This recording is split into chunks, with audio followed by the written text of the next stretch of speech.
মাশাল্লাহ মাশাল্লাহ। বন্ধুরা, তোমরা দেখতেই পাচ্ছ কত সুন্দর শসার চারা বার হয়েছে।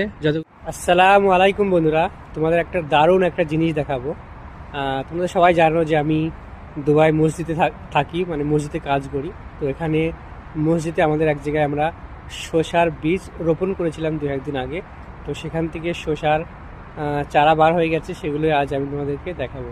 এই যে তোমরা অলরেডি পিছনে দেখতেই পাচ্ছ, চলো তোমাদেরকে পিছনে ক্যামেরা করে দেখাই। মাশাল্লাহ মাশাল্লাহ। বন্ধুরা, তোমরা দেখতেই পাচ্ছ কত সুন্দর শসার চারা বার হয়েছে। যতগুলো বীজ রোপণ করেছিলাম সবগুলোই বার হয়ে গেছে, আলহামদুলিল্লাহ। আল্লাহ লাখ লাখ শুক্রিয়া। তো তোমরা দোয়া করো যেন আমরা এই শসার চারা থেকেই এর শসার গাছ বড় হয়ে ফুল হয়ে যেন আমরা শসা খেতে পারি। তোমরা দোয়া করো। এরপর যখন মানে শসা হবে গাছে, ফুল হয়ে ফল শসা হবে, তখন অবশ্যই আমি তোমাদেরকে আবার দেখাবো, শসা খেয়েও তোমাদেরকে দেখাবো। তো তোমরা অবশ্যই আমাদের জন্য দোয়া করবে, ঠিক আছে?